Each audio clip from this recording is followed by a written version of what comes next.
Hello and नमस्ते, स्वागत है आप सभी का आपके अपने यूट्यूब चैनल टीवीएस पे। चलिए स्टार्ट करते हैं आज का सेशन। और इस सेशन में हम लोग देखने जा रहे हैं ग्रैंड माँ की स्टोरी, दादी की स्टोरी है और दादे पोते की स्टोरी में क्या स्टोरी है। चलिए स्टार्ट करते हैं बिना किसी देरी के। क्या बोल रहा है स्टोरी बोल रहा है, एक गाँव में एक बुजुर्ग दादी और उसका पोता निवास करते थे।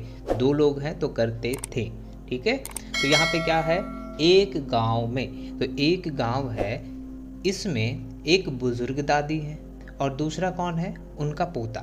ध्यान रखिएगा कि यहाँ पे आपको सबका वर्ड मीनिंग आना चाहिए। जैसे कि बुजुर्ग का आपको आना चाहिए वर्ड मीनिंग, उसका, अब ये उसका किसके सेंस में हो रहा है, दादी के रेफरेंस में हो रहा है। तो दादी क्या है, स्त्रीलिंग, फीमेल, तो इनके लिए क्या होगा, हर।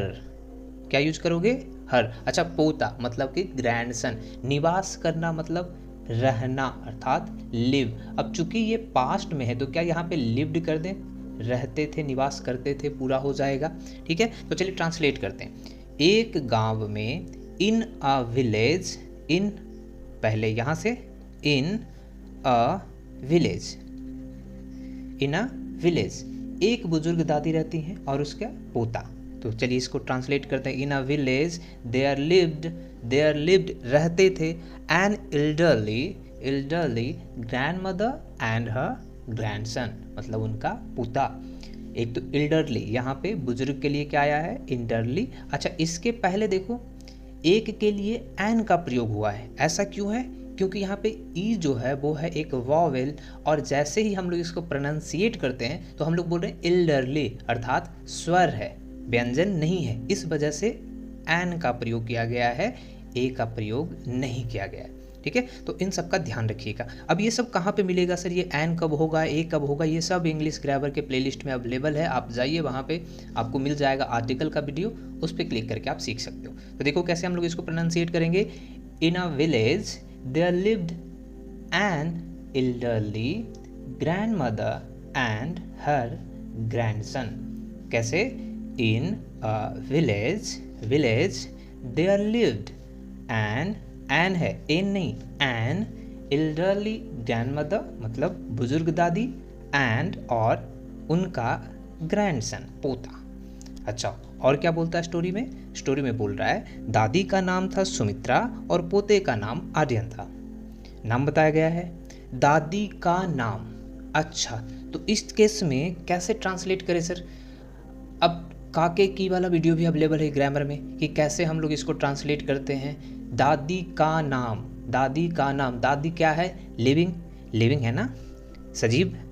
अच्छा, तो अगर सजीव है तो उस केस में सर हम लोग क्या करते थे कि अपस्ट्रॉफी एस का प्रयोग करते थे सिंगुलर के केस में। तो यहाँ पे दादी है तो दादी के बाद क्या करना है, अपस्ट्रॉफी एस का प्रयोग कर देंगे तो दादी का हो जाएगा। सो ग्रैंड मदर्स नेम, दादी का नाम क्या था, सुमित्रा। अब चूंकि ये पास्ट में है तो बाज लगेगा। एंड पोते दैट मीन्स ग्रैंडसन का नाम, अच्छा ये भी सजीव, तो ग्रैंडसन्स नेम क्या है, आर्यन। अब ये पास्ट में है तो बाज लगाएंगे। चलो इसको करो ट्रांसलेट। तो कैसे ट्रांसलेट करोगे, ग्रैंड मदर्स नेम बाज सुमित्रा एंड ग्रैंडसन्स नेम, पोते का नाम बाज था आर्यन।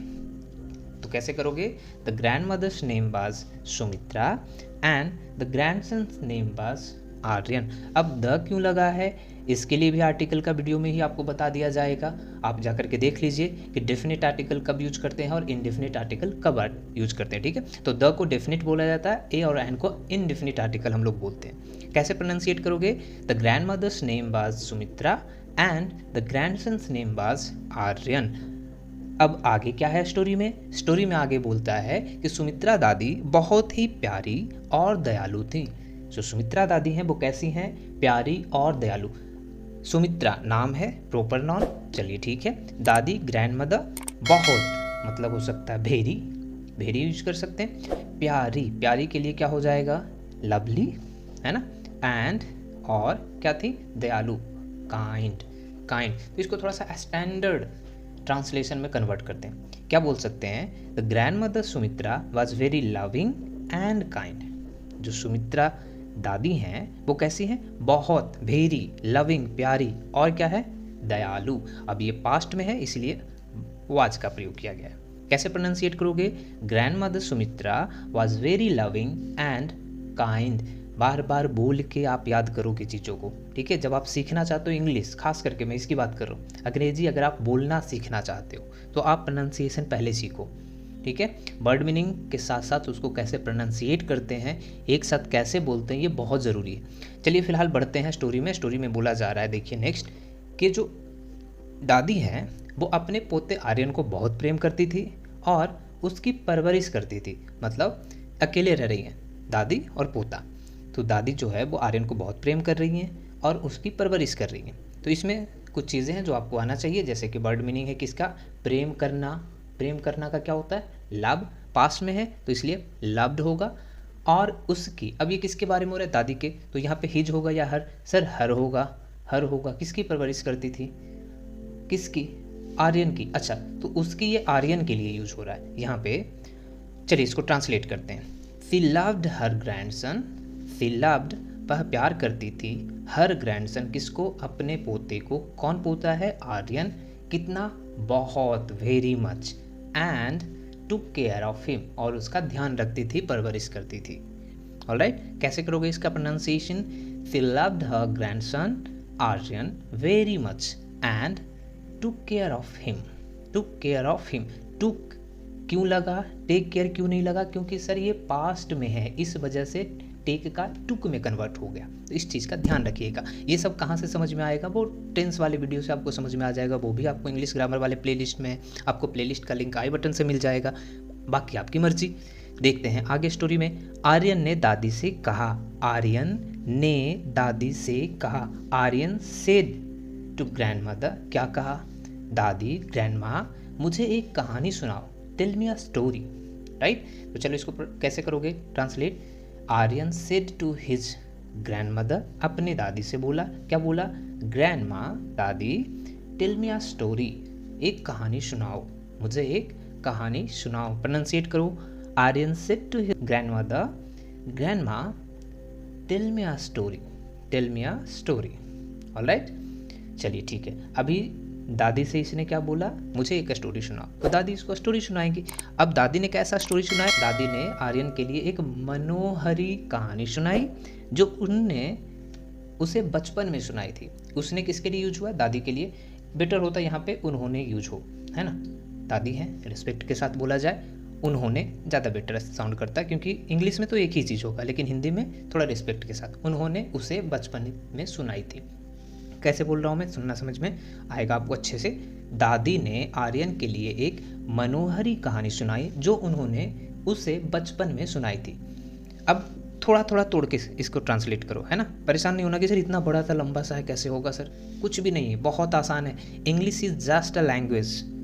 जैसे आप हिंदी धीरे धीरे सीखे हो ना, वैसे ही इंग्लिश भी धीरे धीरे सीख जाओगे। बस करना ये है कि कंटिन्यूअस हर दिन कुछ ना कुछ सीखना है, और इसीलिए हर दिन 10 मिनट का वीडियो ये आपके लिए अपलोड किया जाता है इस चैनल पे।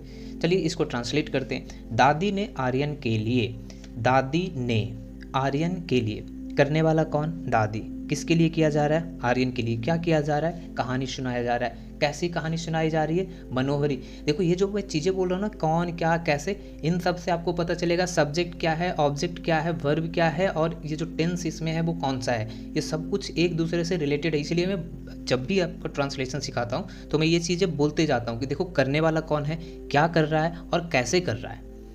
तो वहाँ से आपको समझ में आएगा कि ऑब्जेक्ट क्या है, एडजेक्टिव क्या है, एडवर्ब क्या है, ये सब कुछ आपको समझ में आएगा। अगर आपने ग्रामर का वीडियो देख लिया है तो आपको ये चीज़ें समझ में आ रही होगी कि मैं क्या बोल रहा हूँ। अगर आपने नहीं देखा है तो थोड़ा आपको डिफिकल्ट लग रहा होगा, तो बेटर होगा कि आप एक बार इंग्लिश ग्रामर वाले को देख लो, थोड़ा प्लेलिस्ट को, ठीक है। चलिए यहाँ पे ट्रांसलेट करते हैं इसको। The grandmother told Aryan a fascinating, fascinating का अर्थ होता है मनोहरी, मतलब बहुत ही अच्छा। फैसिनेटिंग मतलब अचंभित, बहुत ही अच्छा, मनोहरी, कुछ भी आप इसको बोल सकते हो। Fascinating story that she used to tell him in his childhood. Use to का अर्थ होता है किसी चीज़ को करते रहना। यूज टू, अगर मैं इसको प्रेजेंट में लिखूं, यूज टू, तो इसका अर्थ होता है किसी चीज़ का आदी होना, ठीक है। किसी चीज़ को आदी होना मतलब वो इनकी हैबिट थी। अब ये दादी की हैबिट थी इसको स्टोरी सुनाना बचपन में, ठीक है। अब ये कैसी हैबिट थी? पहले की हैबिट थी, दादी सुनाया करती थी। इसीलिए यहाँ पे लगा है यूज्ड टू नहीं बल्कि यूज्ड टू ये बताता है कि किसी चीज़ की आदी थी दादी, मतलब ये ऑन ए रेगुलर बेसिस होता था, दादी ये रेगुलर बेसिस पे काम किया करती थी। तो यहाँ वही बोला जा रहा है, द ग्रैंड मदर, दादी ने टोल्ड, सुनाया, आर्यन को अ फैसिनेटिंग स्टोरी, एक मनोहर कहानी, दैट जो उन्होंने बचपन में सुनाई थी या फिर बचपन में सुनाया करती थी। सेंस एक ही है, जो उसे बचपन में सुनाया करती थी या फिर बचपन में सुनाई थी। That she used to tell him in his childhood, इसके बचपन में जो उसे उन्होंने समझाया था, सुनाया था, बताया था। ठीक है। तो इंग्लिश में सेंटेंस एक होगा, हिंदी में आप उसको अलग अलग तरीके से ट्रांसलेट कर सकते हो। जैसे कि अगर ये इंग्लिश दिया होता, the grandmother told Aryan a fascinating story that she used to tell him in his childhood. अगर आप इसको हिंदी में ट्रांसलेट करोगे एकदम हार्ड कोड कि एकदम देखा जो लिखा हुआ है बस उसको क्या कर रहे हैं, ट्रांसलेट कर दे रहे हैं उसका हिंदी। तो आप लिखते दादी ने आर्यन को कहा कैसा, एक फैसिनेटिंग स्टोरी जो वो कहा करती थी उसके बचपन में, ऐसे आप करते। लेकिन अगर आप थोड़ा सा प्रो हो, मतलब यूज टू हो ट्रांसलेशन के, इंग्लिश के, तो आप इसको आसानी से इसके दूसरे अर्थ भी निकाल लोगे कि जो दादी ने है वो आर्यन के लिए एक मनोहरी कहानी सुनाई जो उन्होंने उसे बचपन में सुनाई थी या फिर बचपन में सुनाया करती थी। कैसे प्रोनाउंसिएट करोगे, the grandmother told Aryan a fascinating story that, अच्छा यहाँ पे दैट छूट गया है, that she used to tell him in his childhood, his childhood. अच्छा, अब जब दादी ने कहानी सुनाया तो दादी कहानी सुनाई, अच्छा लगा होगा इसको, तो क्या बोला, आर्यन को कहानी सुनकर बहुत अच्छा लगा और उसने दादी को धन्यवाद कहा। अभी ये तो बहुत आसान है, इसके बाद क्या होगा, आर्यन को कहानी सुनकर कैसा लगा, बहुत अच्छा लगा, और उसने क्या किया, दादी को धन्यवाद कहा। That means he thanked his grandmother last में। सो आर्यन को बहुत अच्छा लगा, Aryan enjoyed the story and thanked his grandmother. ये हिज क्यों ऐसा लगा, क्योंकि ये आर्यन की दादी है, आर्यन एक मेल है, इसलिए इसके लिए हिज का प्रयोग किया गया है प्रोनाउन के केस में, है ना। और ये कैसा प्रोनाउन है आप मुझे बताओगे, प्रोनाउन का भी टाइप है ना, देखो। सो आप प्रोनाउंसिएट कैसे करोगे, Aryan enjoyed the story and thanked his grandmother. एक एक चीज़ आप प्रोनाउंसिएट करो, खुद से बोलो, खुद के सामने बोलो, जैसे भी हो, लेकिन आप इसका प्रैक्टिस करो। अपने दोस्त के साथ करो, खुद के साथ करो, पड़ोसी के साथ करो, कोई भी हो, बस बोलना सीखो आप। ठीक है, चलिए ये रहा हैप्पी एंडिंग इस स्टोरी का।